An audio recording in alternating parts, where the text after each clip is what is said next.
Hello, good evening and a warm welcome to Business Live. Coming up in the next 30 minutes, speakers at JoyBusiness Year in Review program worried about sustainability of current economic gains due to expected external shocks. Intentionally invest this wisely, all this will fall are invested wisely, then there's going to be sustainability. But if we don't, we all know what happens when commodity prices tumble. It crashes the economy. So the point is that we are riding at the back of a windfall, of course, with some good. Also in this bulletin, Ghana's unemployment rate goes up marginally from 12.8% in Q1 of 2025 to 13% in Q3 of 2025. Employment is growing, but not fast enough to absorb the population pressures. Plus, Bank of Ghana set to roll out new strategies to clamp down on unlicensed financial institutions. The persistence of these operators calls for new strategies, and they're really smart. As technology evolves, they try to be a step ahead. And so for us to be able to control and mitigate that risk, we need to be even ahead of them. We have details of these and more lined up for you. Please stay on. Thanks so much for your company. I am Pius Kojobaka, and look now at our stories. Speakers at JoyBusiness Year in Review program are worried about the sustainability of the current economic gains. Now, their fears hinge on possible external threats and election-related issues, which may pose a major threat to the economy in 2026. We first have to listen to Professor Peter Quartey, an economist. I see leadership. I see the Minister of Finance. I see the Governor, Dr. Atuforsen, and Dr. Isiama Johnson, and even the President, and quite a number of them. I mean, what I hear, what I see, the poster I see is that they want to leave a legacy. And if what they have said, they go by what they have said, then, of course, they will work towards attaining or maintaining the stability that we are seeing. That is, if they stick to their word, then certainly there will be stability going forward. Okay. But we should also be minded that we are riding at the back of a windfall. Gold prices were around $1,800, less than $2,000 an ounce. Now it is roughly over $4,000. Yeah. So there's a lot, and even cocoa, a lot of windfall. And if we intentionally invest this wisely, all this windfall are invested wisely, then there's going to be sustainability. But if we don't, we all know what happens when commodity prices tumble. It crashes the economy. So the point is that we are riding at the back of a windfall, of course, with some good governance. But let's ensure that we invest these resources carefully. Okay. My other concern is our usual behavior, the political business cycle. Now we are not close to elections. Close to 2028, are we going to see the same behavior? Are we going to see leadership who wants to leave a legacy, or leadership that wants to win elections? So those, for me, are the points that we need to balance carefully. I cannot give you an answer whether leadership will change its behavior, but we should be careful and rather think about leaving a legacy. And once you leave a good legacy, people will vote for you. Speaking of the same program, Chief Executive of Daylex Finance, Joe Jackson, highlighted how external factors could be a major problem. Behavior, you can see that they're far more concerned about inflation than anything else. Okay. And bringing inflation down and making sure that we are so well behaved that we can start to restore investor confidence so that we can start to go back to the markets that we were shut out from. Remember that going to the market is not a bad thing. What makes it horrible is what we use the money for.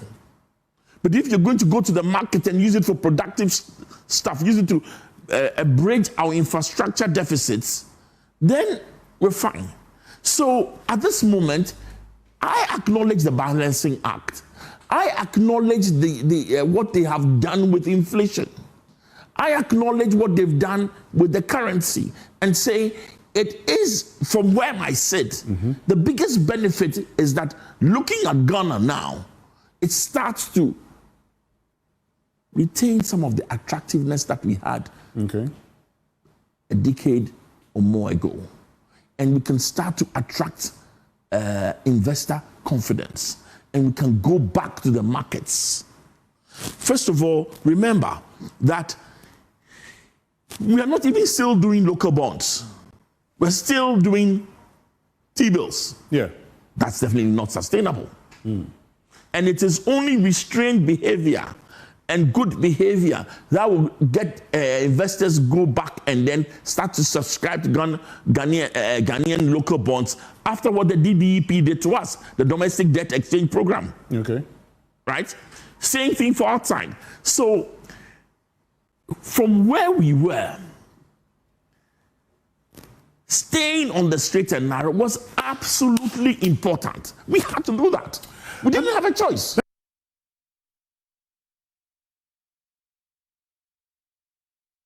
In a separate development, tax consultant Francis Timoboy maintains that Ghana cannot make progress with high interest rates when non-performing loans is still high. You know the average Ghanaian man, he will not reduce the prices because we want to take advantage of that. So some have argued that Pascal Service should be able to publish some indicative prices so that if I go to shop one and I realize that the price is high, I move away. Other than that, we cannot use inflation as a yardstick to expect prices to fall.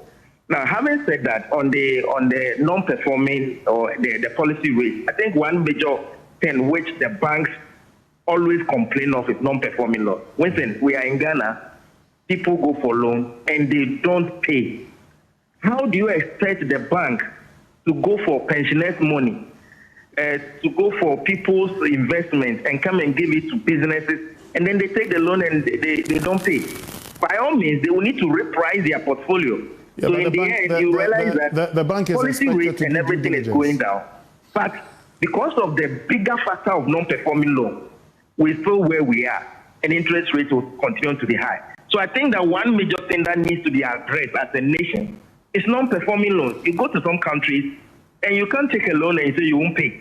No, you can't do that. But we are in Ghana where people go for loan, and they travel, they live, and then the loan becomes the burden of people who are now coming to borrow. So until we're able to address the non-performing loan, we can have policy rate dropping to 5%.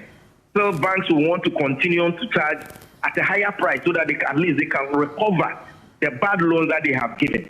Go to the microfinances. Some charge 4.55% per month.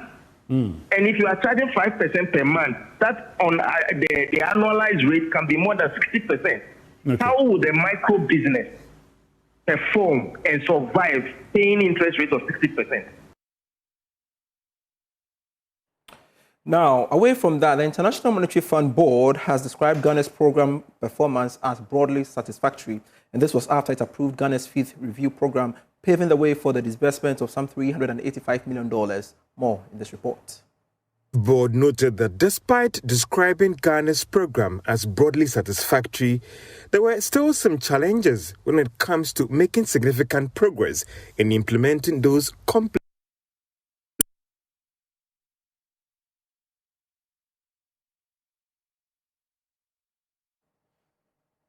And we still apologize for that. We shall bring you that story subsequently. But we have to move on to one of our lead stories. The Bank of Ghana says it will soon roll out a new range of strategies to deal decisively with operations of unlicensed financial institutions across the country. We have more for you in this report. The second deputy governor of the Bank of Ghana, Matilda Sante Siedu, says the new measures will include enhanced surveillance, stricter enforcement, and increased public education to protect consumers and safeguard the financial sector.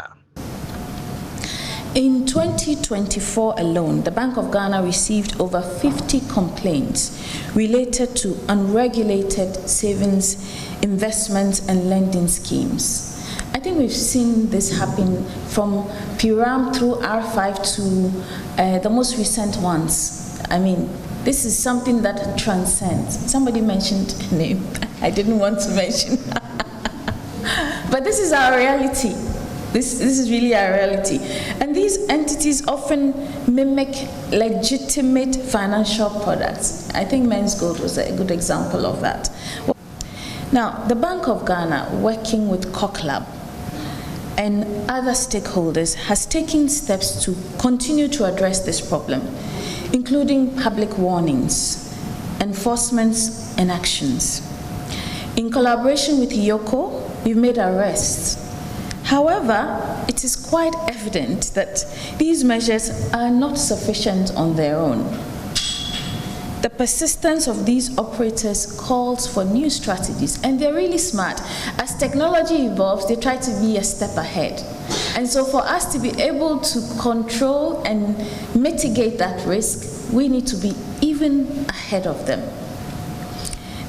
So we need deeper intelligence. The central bank is urging the public to verify the status of financial institutions before doing business with them.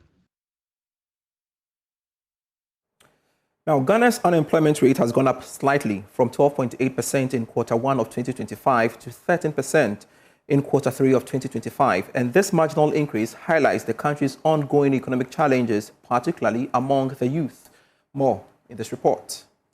According to the Ghana Statistical Service, unemployment rate averaged 12.8% during the first 3 quarters of 2025, with a slight increase to 13% in Q3. Female unemployment rate has consistently been higher than male employment rate, with an average gap of 3.7 percentage points in each quarter.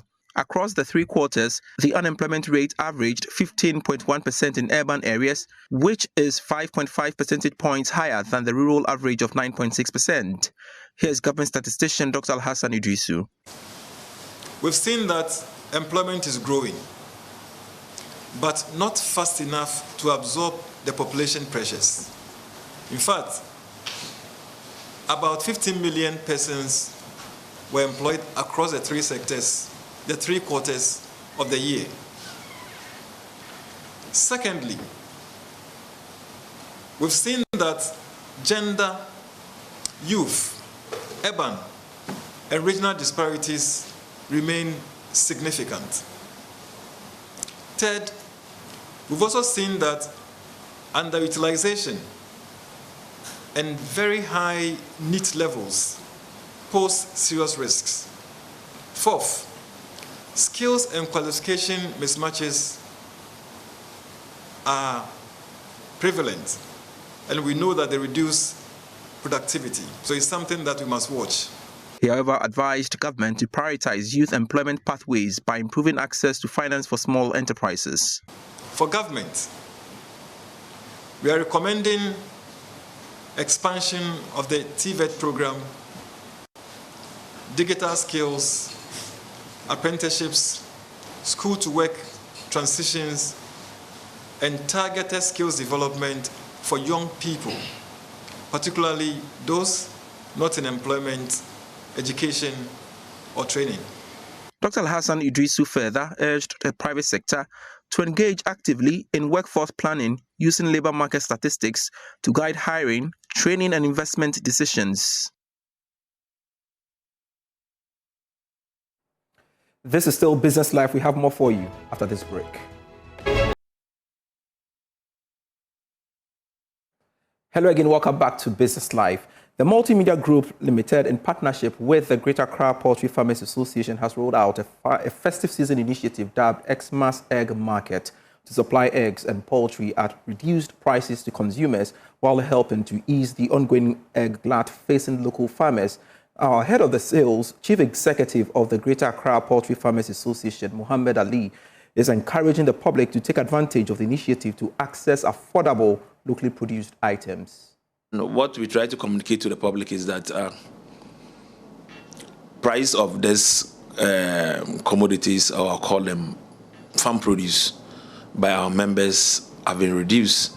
And within some few weeks ago, there's a cry about egg glut.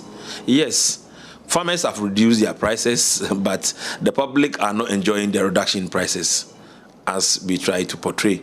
So we are giving the opportunity to all to come to Joy FM premises on the 19th and 20th to come and experience the farm gate prices. Come and experience an egg, a crate of egg as low as 40 cedis and as high as 45 cedis for the bigger eggs, and you will never get it anywhere. We want to see the public to enjoy this high reduction in farm gate prices. On his part, Head of Marketing and Sales at Multimedia Group, David Max Fuga, said the initiative showcases the Multimedia Group Limited's resolve to provide Ghanaians with affordable protein options. For us as multimedia, our mantra is what matters to our listeners, what matters to our clients, what matters to advertisers, matters to us as well. We are concerned about how much our audience and our clients pay for a crate of egg. And so we are excited to partner the Greater Accra Poultry Farmers Association for two reasons. One, to help our poultry farmers to offload their stock. We were made to understand that some of them were even burying their eggs. And if you understand the poultry industry, you appreciate how much it costs to produce an egg. And because of the glut, some of them were burying it, and we think that's an unfortunate situation. And so we are excited to partner them to create markets for the eggs. Secondly, our advertisers, our consumers, our audience are also the consumers of the egg. And they are paying so much for it. We want them to buy the eggs during these festivities and beyond at farm gate prices. And so we are creating this platform. We call it Xmas Egg Market. And this is just the beginning of a long-term relationship we're going to have with the Greater Accra Poultry Farmers Association. We want to replicate it in the regions as well. But this is the beginning, and it's going to take place at the car park of the Joy FM on the Friday 19th and Saturday 20th, from morning to evening. Now, the Ghana Revenue Authority has stepped up efforts to boost tax compliance, rolling out a sensitization exercise across key commercial areas in Accra and Tema to educate businesses and consumers on tax stamp verification and data, tax, etc. Now, Kwabena Apau Awewu Anto is the head of excise unit of the Ghana Revenue Authority and has been speaking to Joy Business. The Ghana Revenue Authority enforcement team has embarked on a sensitization exercise in Accra, covering areas around Rollins Park, Makola, and Tema as part of efforts to enhance tax compliance among businesses. Addressing the media, the head of excise unit of the GRA, Kwabena Apau Ewa Anto, urged consumers to remain vigilant, ensure that tax stamps are affixed to products they purchase, warning that the absence of stamps could expose consumers to unwholesome goods. Before they pick the products, they have to make sure that they have the stamps affixed to them before they buy, because they may not be the importers of the products. Yes, they will suffer if you come around and pick these goods.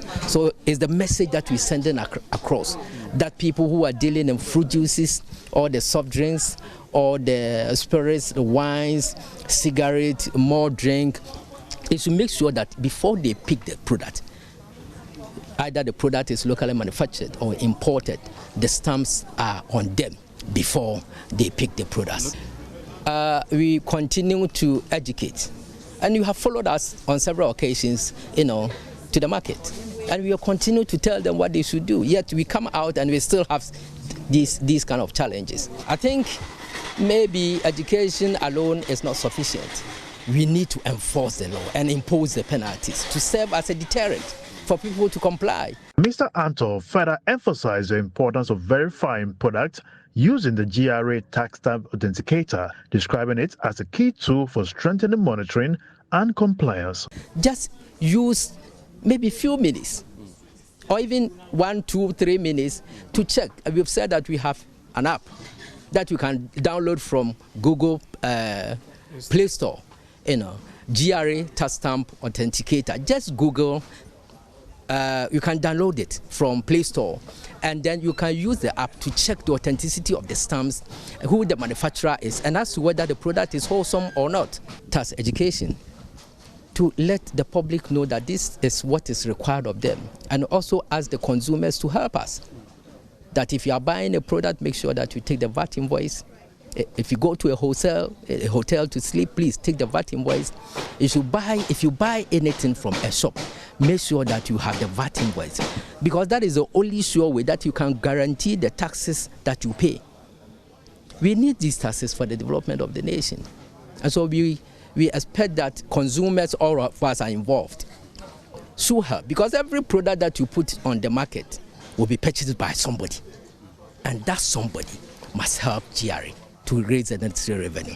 The GRA said the ongoing compliance exercise is aimed at encouraging voluntary tax compliance while ensuring that businesses are penalized for tax-related offenses.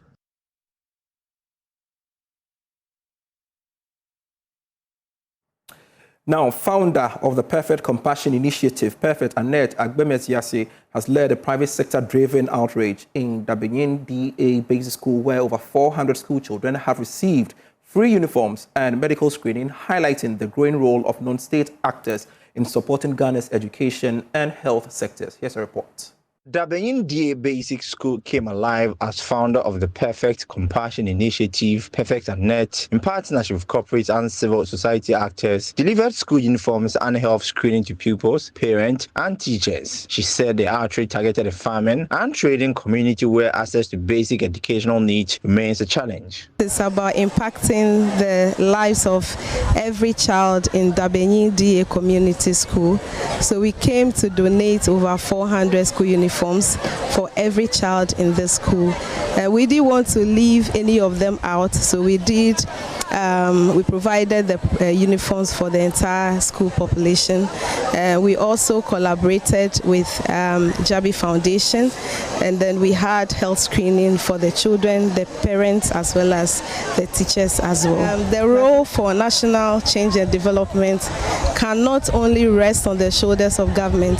That is why we have private initiatives like what Perfect Compassion is doing to also bridge any gap or where the government has not been able to tackle. One of the organizers, head of HR, admin, and corporate communications, Francis Nkrumah Boateng, says the initiative goes beyond charity, positioning private intervention as a strategic contributor to national development goals, particularly in underserved communities. Supplying the uniforms and the educational materials is critical to their child's growth and development, and at Lease Afrique we believe in developing our future leaders. That's why we partnered with Perfect Compassion to put this together. I feel it's very important, it's very critical and central to advancing the cause of this country.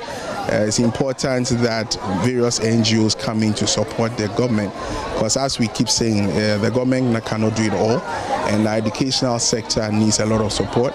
And I think causes like this are very worthy causes that each and every organization should find a way to support one way or the other to advance this organization. Head teacher of the Benin DA Basic School, Gilbert Afezi, says the donation addresses a long-standing challenge that affects attendance, confidence, and academic performance among pupils. I am even overwhelmed the items and the support that Perfect Compassion has brought to this school.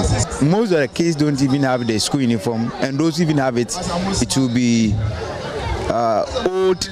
Then they still wear to school. At times too, because they have only one of the school uniform, some of them, when they come to school and it's dirty, they will wash it. The next day they will not come to school. It's not only the school uniform that we have a challenge on it, even our desks.